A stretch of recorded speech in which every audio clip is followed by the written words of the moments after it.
இன்னைக்கு நம்முடைய ஷோல நான் உங்ககிட்ட ஷேர் பண்ணிக்க போற வாழ்க்கை பதிவு ஆனந்த் என்ற நண்பருடையது. அவருடைய மின்னஞ்சல் இப்படிதான் தொடங்கி இருந்தது. First impression is the best impression சொல்லுவாங்கல்ல குரு. இது எதுக்கு பொருந்ததோ இல்லையோ காதலுக்கு ரொம்பவே பொருந்தும். குறிப்பாக உங்களுடைய காதல நீங்க காதலிக்கிற அந்த பெண் கிட்டயோ அல்லது அந்த ஆண் கிட்டயோ அல்லது அவங்கள சார்ந்த நபர்கள் கிட்டயோ எக்ஸ்பிரஸ் பண்ணும்போது the way how you express it's very important. நீங்க சொல்ல வரது காதலா இருக்கலாம், உங்களுடைய இன்டென்ஷன் காதலா இருக்கலாம், ஆனா நீங்க சொல்ற விதத்துல அது எப்படி வேணாலும் தப்பா எடுத்துக்கப்படுறதுக்கான வாய்ப்புகள் இருக்குதுன்னாரு. நிறைய அனுபவம் இருக்கும் போல இருக்கே அப்படின்னு. நிறைய அனுபவம் ஆனா ஒரே காதல் என்னாரு. Very good. இப்படிப்பட்ட பதில தான் நானும் எதிர்பார்த்தேன். கமான் ப்ரோசீட் பண்ணுங்க. லவ்குரு, என்னுடைய லைஃப்ல நான் எடுத்த சில முடிவுகள், நான் காதலிக்கக்கூடிய அந்த பெண் மேல இருக்கக்கூடிய அந்த காதலை எக்ஸ்பிரஸ் பண்றதுக்காக நான் எடுத்த சில முயற்சிகள் ரொம்ப தப்பான விதத்துல இன்னைக்கு பார்க்கப்படுது. அப்கோர்ஸ் இன்னைக்கு திரும்பி பார்க்கும்போது எனக்கு வந்து தப்புதானே தோணுது. பட் அந்த நேரத்துல நானும் அவளும் சேர்ந்துதான் அப்படிப்பட்ட முடிவுகளை எடுத்தோம். என்னுடைய ரேணுகாவும் நானும் சேர்ந்து எடுத்த முடிவுகளுக்கு இன்னைக்கு நான் மட்டும் குற்றம் சாட்டப்படுறேன். அப்கோர்ஸ் நான் ரேணுகாவை இந்த இடத்துல இழுத்து விட்ட வேடிக்கை பார்க்க ஆசைப்படல. பட் இதை நான் சொல்றது எதற்காகனா, அவசரப்பட்டு ஒரு சில முடிவுகள் எடுக்காதீங்க. குறிப்பாக காதல்ல, அதுவும் the way how you are expressing your love, it's very very important. அதை நான் உணர்ந்திருக்கேன், அதனாலதான் சொல்றேன். இன்னைக்கு நம்முடைய ஷோல ஆனந்துடைய வாழ்க்கை பதிவு தான் உங்ககிட்ட பகிர்ந்துட்டு இருக்கேன். ஆனந்த் தொடர்ந்து பேசினாரு. குரு, ரேணுகாவும் நானும் பார்த்தது, காதலிக்க ஆரம்பிச்சது, ஒருத்தங்க ப்ரொபோஸ் பண்ணிக்கிட்டது, அந்த மாதிரியான விஷயங்கள் எவ்ரிதிங் இஸ் ஃபைன். அது எல்லாத்தையும் பத்தி சொன்னேன்னா இதுவும் ஒரு காதல் கதை அப்படிங்கிற மாதிரி தான் இருக்கும். சோ நான் அதுக்கு பிறகு நடந்த நிகழ்வுகளை பத்தி சொல்லட்டுமானாரு. அதுக்கு பிறகு நான் எப்போ அப்படின்னு, அதாவது எங்களுடைய காதல 2 பேரும் பரஸ்பரம் அவங்கவுங்க வீட்டுல சொல்லலான்னு முடிவெடுத்த போது நடந்த நிகழ்வுகள்னாரு. That's very good. அதை பத்தி சொல்லுங்களேன். என்ன முதல்ல நான் தான் என்னுடைய வீட்டுல சொன்னேன். என்னுடைய வீட்டுல முதல்ல கேட்ட கேள்வி, பொண்ணு என்ன கம்யூனிட்டினாங்க. அப்கோர்ஸ் எனக்கு இந்த ஜாதியில மிகப்பெரிய ஈடுபாடு கிடையாதுனாலும் அம்மா அப்பாவை சாட்டிஸ்ஃபை பண்ண வேண்டிய ஒரு கட்டாயம் இருந்தது. சோ பொண்ணு இந்த கம்யூனிட்டின்னு சொன்னேன். ஓகே, நோ ப்ராப்ளம், எல்லாமே ஒண்ணுதான்ப்பா, எல்லாம் ஒண்ணுக்குள்ளார ஒன்னாதான் பார்த்து பிடிச்சிருக்கேன். நாங்க மனசுக்குள்ளார நினைச்சுக்கிட்டேன், ஏயோ அப்படிலாம் நான் பார்த்து பிடிக்கல, நீங்களாவே ஏதோ ஒரு முடிவுக்கு வரீங்க, சரி ஓகே எப்படியோ நல்லபடியா நடந்ததுன்னா சரி அப்படின்னு சொல்லிட்டு ஒரு முடிவுக்கு வந்தோம். என்னுடைய வீட்டுல மத்த விஷயங்கள்லாம் கேட்டாங்க. பொண்ணுடைய ஃபேமிலி என்ன, பேக்ரவுண்ட் என்னன்னு எல்லா விஷயங்களையும் உள்ளபடி சொன்னேன். அதே மாதிரி பொண்ணுகிட்ட என்னுடைய ஃபேமிலி பத்தியும் சொன்னேன். சோ 2 பேருக்குமே பரஸ்பரம் பிடிச்சிருந்தது. என்னுடைய வீட்டுல சொல்லும் போது எல்லாமே பாசிட்டிவா இருந்தது. ஆனா பொண்ணுக்கு மிகப்பெரிய தயக்கம், தன்னுடைய வீட்டுல சொன்னா அக்செப்ட் பண்ணிக்குவாங்களோ மாட்டாங்களோன்னு. சோ அதனால பொண்ணுகிட்ட சொன்னேன், அவசரப்படாத, நீ இப்போதைக்கு ஓபன் பண்ண வேண்டியது இல்ல, நாங்களே மெதுவா உங்க வீட்டுல வந்து பேசுவோம், அது வரைக்கும் நீ கொஞ்சம் பொறுமையாரு. நாங்க வந்து பேசும்போது கூட இது லவ் மேரேஜ் அப்படின்னு சொல்லாம வேற ஏதாவது வகையில சொல்ல முடியுமான்னு எக்ஸ்பிரஸ் பண்றதுக்கு ட்ரை பண்றோம்னு. ஓகே அப்படின்னு சொல்லிட்டு எங்களுடைய காதல் அடுத்த கட்டத்தை நோக்கி நகர்ந்ததுன்னாரு. ஆனந்த் போல நீங்களும் உங்களுடைய வாழ்க்கை பதிவுகளை லவ் குரு வகை என்கிட்ட ஷேர் பண்ணிக்கணும்னு நினைச்சீங்கன்னா அது loveguru@myradiocity.com மின்னஞ்சல் பண்ணுங்க. ஆனந்த் தொடர்ந்து பேசினாரு. லவ் குரு கிட்டத்தட்ட ஒரு 6 months எல்லாமே நல்லபடியா போயிட்டு இருந்தது. திடீர்னு என்னுடைய வீட்டுல சொன்னாங்க, ஏய் நாங்க போயிட்டு ரேணுகா வீட்டுல பேச போறோம். நாங்க என்னன்னு போயிட்டு பேசுவீங்கன்னு, ரேணுகாவை கூட்டிட்டு வா, ரேணுகா கிட்டே நாங்க சொல்லி பெர்மிஷன் வாங்கிக்கிறோம். நானும் ரேணுகாவும் ஒரு இடத்துல என்னுடைய அப்பாவையும் அம்மாவையும் சேர்த்து வச்சு மீட் பண்ணோம். ஃபர்ஸ்ட் டைம் என்னுடைய அப்பாவும் அம்மாவும் ரேணுகாவை பாக்குறாங்க. பிடிச்சிருக்குன்னு சொல்றாங்களா இல்ல பிடிக்கலன்னு சொல்ல போறாங்களோன்னு மனசுக்குள்ளார பயம். பார்த்த உடனே அவங்களுக்கு பிடிச்சு போயிடுச்சு. நாங்க வந்து உங்க வீட்டுல பேசுறோமா நாங்க, ரேணுகாவுக்கு மனசு முழுக்க பயம். மக்கள் என்னதான் நீங்க நம்ம 2 பேரும் ஒரே கம்யூனிட்டி இன்டர்செக்ட் அது இதுன்னு சொன்னாலும் என்னுடைய அப்பா ஒத்துக்கணும் இல்லையா. அதெல்லாம் நாங்க பாத்துக்கிறோமா, எங்கேயோ பார்த்தோம் ஒண்ணு எங்களுக்கு பிடிச்சிருக்குது அப்படின்னு சொல்லி உங்க வீட்டுல வந்து கேக்குறோம், அது உனக்கு சம்மதம் தானே. நாங்க அரை மனசாதான் சம்மதம் சொன்னாங்க. சோ என்னுடைய வீட்டுல பிளான் பண்ணபடி ஒரு டேட் குறிச்சு நேரா கிளம்பி ரேணுகா வீட்டுக்கு போயிட்டாங்க. என்னுடைய அப்பாவுக்கு என்ன மாதிரியான ஒரு நம்பிக்கை அப்படின்னா, நேர்ல போயிட்டு மீட் பண்றோம். சோ ஆஃப்கோர்ஸ் எல்லா விஷயங்களையும் சொல்ல போறோம். என்னுடைய குடும்பம் இது, உங்களுடைய குடும்பம் இது, நாங்க கேள்விப்பட்டோம் அப்படிங்கிற மாதிரி பேச போறோங்கிற ஒரு நம்பிக்கையில என்னுடைய அம்மாவையும் கூப்பிட்டுக்கிட்டு கிளம்பிட்டாரு. மனசு முழுக்க பக்கு பக்குன்னு இருந்தது. என்னுடைய அப்பா போயிட்டு வந்து என்ன ரிசல்ட் சொல்ல போறாரோ அப்படின்னு சொல்லிட்டு ரொம்ப டென்ஷனா காத்துட்டு இருந்தேன்.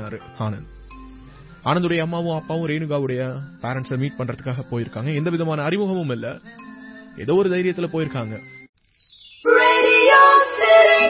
ஆனந்துடைய மின்னஞ்சல தான் உங்ககிட்ட பகிர்ந்துட்டு இருக்கேன். ஆனந்த் தொடர்ந்து பேசினாரு. என்னுடைய அம்மாவும் அப்பாவும் நேரா கிளம்பி ரேணுகாவுடைய வீட்டுக்கு போயிருக்காங்க. என்னுடைய அம்மாவையும் அப்பாவையும் பார்த்த உடனே ரேணுகா ரூம்குள்ளார போய் கதவை சாத்திக்கிட்டாங்களாம். ஏன்னா ஆக்சுவலா அவங்களுக்கு செய்து கொடுத்த ப்ராமிஸ் என்னன்னா, உன்னுடைய வீட்டுல வந்து நாங்க பேசுவோம், எக்காரணம் கொண்டும் நீயும் என்னுடைய பையனும் லவ் பண்ணிட்டு இருக்கோங்கிறத சொல்ல மாட்டோம். எங்கேயோ ஒரு இடத்துல பார்த்தோம், ஜஸ்ட் எங்களுக்கு பிடிச்சிருந்தது, விசாரிச்சோம், ஒரே கம்யூனிட்டி இன்டர்செக்ட் தான் வித்தியாசம் தெரியுது. சோ அதனால வீட்டுல வந்து கேட்கிறோம் அப்படிங்கிற மாதிரி ப்ரொஜெக்ட் பண்ணிக்கிறோம் தான் என்னுடைய அப்பாவும் அம்மாவும் சொல்லியிருந்தாங்க. சோ அதை மெயின்டைன் பண்றதுக்காக இவங்க போனதுனால ரேணுகாவும் தெரிஞ்ச மாதிரி காட்டிக்கல. அவங்க அப்பா தான் கூப்பிட்டு இன்வைட் பண்ணி ஹால்ல உட்கார வச்சிருந்திருக்காரு. என்னுடைய அப்பா மெதுவா விஷயத்தை ஓபன் பண்ண ஆரம்பிச்ச உடனேவே அவருக்கு பயங்கர கோவம் வந்துருச்சான். கண்ணாப்பின்னு கத்த ஆரம்பிச்சிட்டாராம். எப்படி என் வீடு தேடி வந்து நீங்க பொண்ணு கேட்கலாம், என்ன நினைச்சிட்டு இருக்கீங்க ஆச்சா பூச்சான்னு. என்னுடைய அப்பா கொஞ்சம் பொறுமையா தான் பேசி இருந்திருக்காரு. பாருங்க, வெளியில ஒரு இடத்துல உங்க பொண்ணை பார்த்தோம், யாராவது இந்த பொண்ணு அழகா இருக்குது என்ன எதுன்னு விசாரிச்சோம், உங்க ஃபேமிலி பத்தி சொன்னாங்க. என்ன எதுன்னு விசாரிக்கும் போது ஒரே கம்யூனிட்டி, இந்த இன்ட்ரெஸ்ட் தான் வித்தியாசம். நாங்க இதுல என்ன சார் வந்துற போது, அதனாலதான் உங்க வீடு தேடி வந்தோம்னு சொல்லி எங்க அப்பா என்ன பத்தின டீடைல்ஸ் எல்லாம் சொல்லியிருக்காரு. என்னுடைய ஜாதகம், என்னுடைய பயோடேட்டா எல்லாம் எடுத்துட்டு போயிருக்காரு. அது எல்லாத்தையும் கொடுத்த உடனே அது எதையுமே தொட்டு கூட பார்க்கல. அவரு செம கோமா கத்தி இருந்திருக்காரு. முதல்ல எந்திரிச்சு வெளில போங்க சார், ஒரு பொண்ணை பார்த்தாங்களாம், பிடிச்சிருக்கான், வீடு தேடி வந்து பொண்ணு கேட்கறாங்களாம். எந்த ஒரு நியாயம் சார் இது? பையனை பெற்றவங்க நீங்க, அதனால உங்களுக்கு இதோட வழி தெரியல. ஒரு பொண்ணை பெற்றிருந்தீங்கன்னா தான் இதோட வழி தெரியும் இருக்காரு. என்னுடைய அப்பாவுக்கும் செமையா கோவம் வந்திருக்குது. பட் என்னுடைய முகம் ஃபிளாஷ் ஆன உடனே கோவத்தெல்லாம் கண்ட்ரோல் பண்ணிக்கிட்டு அமைதியா இருந்திருக்காரு. இதுக்கு மேல இங்க பேசினா நிலைமை ஒரு மாதிரி அன்ஈஸி ஆயிடும் சொல்லிட்டு என்னுடைய அம்மா கம்பல் பண்ணி என்னுடைய அப்பாவை வெளியில கூட்டிட்டு வந்துட்டாங்க. வீட்டுக்கு வந்து 1 மணி நேரத்துக்கு பிறகுதான் சைலன்ஸோட என் கூட பேச ஆரம்பிச்சாரு. அவர் சொன்ன முதல் வார்த்தை எனக்கு பகீர்னு இருந்ததுன்னாரு. ஆனந்த் இன்னைக்கு தன்னுடைய வாழ்க்கை பதிவுகளை நமக்காக ஷேர் பண்ணிட்டு இருக்காரு. ரேணுகாவை பார்த்திருக்கிறாரு, பழகி இருக்கிறாரு, காதல் உருவாகி இருக்குது. அண்ட் தன்னுடைய வீட்டுல ரேணுகாவை பத்தி சொன்ன உடனே ஓகே அப்படின்னு சொல்லியிருக்காங்க. அடுத்த கடமை அவங்க விசாரிச்சது ரேணுகாவுடைய ஃபேமிலி பேக்ரவுண்ட் பத்தி. அப்போ ஆட்டோமேட்டிக்கா அந்த இடத்துல கம்யூனிட்டிங்கிற விஷயமும் வந்து நிக்குது. சோ என்ன காஸ்ட் அண்ட் கம்யூனிட்டி அப்படிங்கிற விஷயங்களை எல்லாம் டிஸ்கஸ் பண்ணப்பட்ட பிறகு ஓகே, தெரிஞ்சோ தெரியாமலோ நம்முடைய கம்யூனிட்டி போனாதான் இருக்குது, இன்டர்செக்ட் தானப்பா வித்தியாசம், நாங்க பேசி முடிச்சு இதை அரேஞ்ச் மேரேஜாவே பண்ணிடலாம் அப்படின்னு சொல்லிட்டு ஆனந்துடைய அம்மாவும் அப்பாவும் ரேணுகாவுடைய வீடு வரைக்கும் போறாங்க. அண்ட் போன இடத்துல ரேணுகாவுடைய அப்பா இதுதான் அப்படின்னு சொல்லி ஒரு வரையறையே இல்லாம கண்ணாபின்னு கத்தி அனுப்பியிருக்கிறார். அவருடைய கோபம் அவருடைய பாயிண்ட் ஆஃப் வியூல இருந்து ரொம்ப நியாயமானது. யாருன்னே தெரியாத 3வது நபர் நீங்க நேரடியா என்னுடைய வீட்டுக்கு வந்து உங்க பொண்ணு ஒரு இடத்துல பார்த்தோம், ஓகேனா சொல்லுங்க, உடனடியா கல்யாணம் பண்ணிக்கலாம்னா எந்த அப்பாவுக்கு தான் கோபம் வராது? அவருடைய பாயிண்ட் ஆஃப் வியூல இருந்து அது ரொம்பவே சரி. பட் ஆனந்துடைய அப்பா ஆனந்த் கிட்ட கன்வே பண்ணது அதை பத்தி தான் பேசினார் ஆனந்த். என்னுடைய அப்பா அவ்வளவு ஒரு சைலண்டா இருந்து நான் பார்த்ததே கிடையாது. ரொம்ப டிஸ்டர்ப்டா இருந்தாரு. அவருடைய ஆக்டிவிட்டீஸ்லயே தெரிஞ்சது ஏதோ அங்க தப்பா நடந்திருக்குது அப்படின்னு சொல்லிட்டு.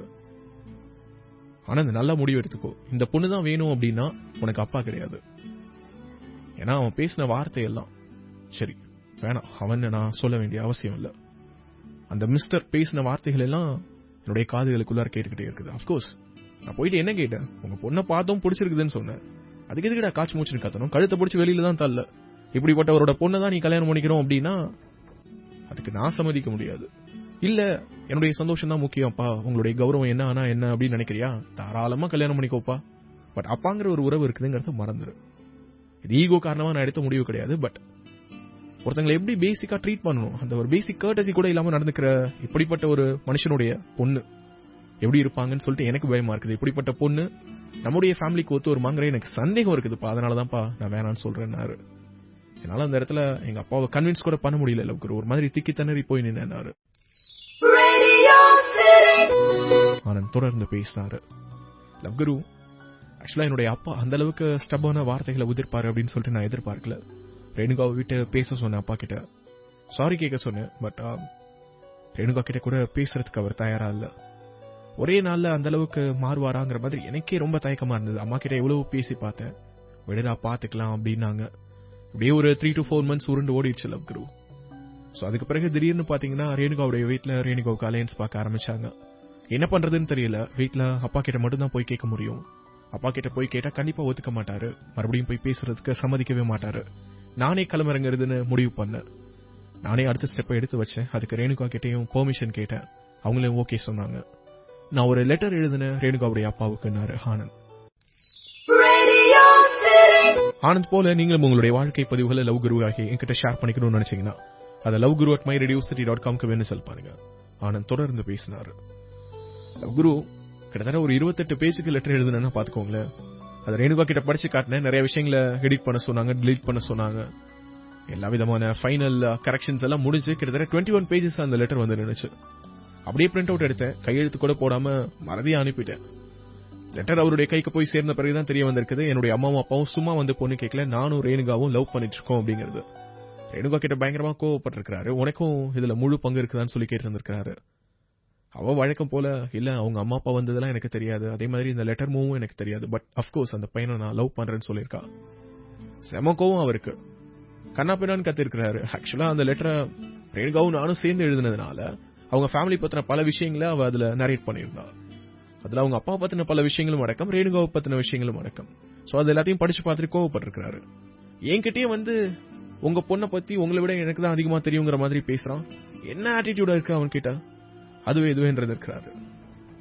குரு, நீங்க சொல்லுங்க, ஒரு அப்பாவுக்கு ஒரு பொண்ணை பத்தி எந்த அளவுக்கு தெரியுமோ அதை விட அந்த பொண்ணை கல்யாணம் பண்ணிக்க போற பையனுக்கு தெரியும் அப்படின்னு அவன் சொல்றான் அப்படின்னா அதை அந்த அப்பா எப்படி எடுத்துக்கணும்? நம்மளை விட நம்ம பொண்ணை நல்லா புரிஞ்சு வச்சிருக்காங்க, இப்படிப்பட்ட ஒரு பையனுக்கு கல்யாணம் பண்ணி கொடுத்தா அது நல்லா இருக்கும் அப்படின்னு சொல்லி தானே நினைக்கணும். அங்க எதுக்கு ஈகோ வருது? என்னை விட என் பொண்ணை பத்தி உனக்கு எப்படி அதிகமா தெரியும்னு சொல்லி கோவப்பட்டா அது எந்த வகையில நியாயம்? ஆனா அந்த கோவம் தான் அவருடைய பேச்சுல அதிகமா தெரிச்சிருக்குது. அதுதான் ரேணுகா என்கிட்டயும் சொன்னாங்கன்னாரு. ஆனந்த் ரேணுகா மேல கொண்ட காதல் காரணமா தன்னுடைய வீட்டுல அந்த லவ் எக்ஸ்பிரஸ் பண்ண ஆனந்துடைய அம்மாவும் அப்பாவும் ஓகே, லவ்னாலும் நம்ம கம்யூனிட்டியை சேர்ந்த ஒரு பொண்ணு தான் லவ் பண்ணிருக்க, அதனால அக்செப்ட் பண்ணிக்கிறோம்ப்பா, நாங்களே போயிட்டு அவங்க வீட்டுல பேசி இது அரேஞ்ச் மேரேஜாவே முடிச்சிடறோம் அப்படின்னு சொல்லிட்டு கிளம்பி போயிருக்காங்க. நேரடியா அவங்க வீட்டுக்கு போயிட்டு இது காதல் அப்படிங்கிற மாதிரியான விஷயத்தெல்லாம் ரிவீல் பண்ணாம உங்க பொண்ணை எங்கேயோ ஒரு இடத்துல பார்த்தவங்க பிடிச்சிருக்குது, விசாரிச்சதுல ஒரே கம்யூனிட்டி இன்டர்செக்ட் தான் வித்தியாசங்கிறாங்க, என்ன உங்களுக்கு சம்மதமான்னு கேட்க ரேணுகாவுடைய அப்பா காய்ச்சி மூச்சுன்னு கத்தி எந்திரிச்சு வெளியில போங்கன்னு சொல்லிடுறாரு. ஆனந்துடைய அப்பா அதை மிகப்பெரிய அவமானமா கருதுறாரு. சோ இந்த பொண்ணு தான் வேணும்னா உனக்கு அப்பாங்கிற ஸ்தானமே இல்லைன்னு முடிவு எடுத்துக்கோன்னு சொல்றாரு. ஆனந்த் என்ன பண்றதுன்னு தெரியாம தவிச்சிட்டு இருக்கும்போது கிட்டத்தட்ட ஒரு 4 to 5 months உருண்டு ஓடுது. அந்த நேரத்துல ஆனந்தும் ரேணுகாவும் சேர்ந்து ஒரு முடிவு எடுத்து நடந்த விஷயங்களை நரேட் பண்ணதோட இல்லாம உங்க பொண்ணை பத்தி எனக்கு இதெல்லாம் தெரியும், அது தெரியும், உங்க குடும்பத்தை பத்தி எனக்கு இவ்வளவு விஷயங்கள் தெரிஞ்சு வச்சிருக்கேன், என்னுடைய பேக்ரவுண்ட் இது அதுன்னு சொல்லி ஒரு லாங் லெட்டர் கிட்டத்தட்ட 21 pagesக்கு அனுப்புறாரு. யாருக்கு? ரேணுகாவுடைய அப்பாவுக்கு ஆனந்த் அனுப்புறாரு. அதற்கு பிறகு நடந்த நிகழ்வுகள் தான் ரொம்ப ட்விஸ்டா இருந்திருக்கு. என்னன்னா, இப்படி ஒரு கடிதம் எழுதுறான் அப்படின்னா அவனுக்கு எப்படிப்பட்ட ஒரு ஆட்டிடியூட் இருக்கும்? உங்க பொண்ணை பத்தி உங்களை விட எனக்கு தான் அதிகமா தெரியுங்கிற மாதிரி துணியில அந்த லெட்டர் எழுதியிருக்கான் அப்படின்னு சொல்லிட்டு பயங்கரமா கோவப்பட்டிருக்காரு.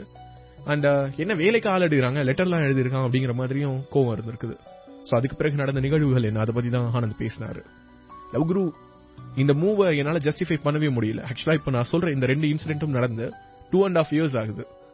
இன்னைக்கு வரைக்கும் அவர் இந்த 2 இன்சிடென்ட் காரணமா என்னை பத்தி கன்சிடர் பண்றதுக்கே தயாரா இல்ல. இந்த 2.5 yearsல அவளுக்கு கிட்டத்தட்ட 2 தடவை 3 தடவை மேரேஜ் ரொம்ப க்ளோஸா அரேஞ்ச் ஆகிற மாதிரியான சிச்சுவேஷன்ஸ் எல்லாம் வந்தது. ஏதோ போராடி அவ தடுத்து தவிர்த்து ஒதுங்கி நிக்கிறா, எனக்காக வெயிட் பண்றா. பட் அவங்க அப்பா என்னை கூப்பிட்டு பேசுறதுக்கோ அல்லது என்னுடைய ஃபேமிலியை கூப்பிட்டு பேசுறதுக்கோ தயாரா இல்ல.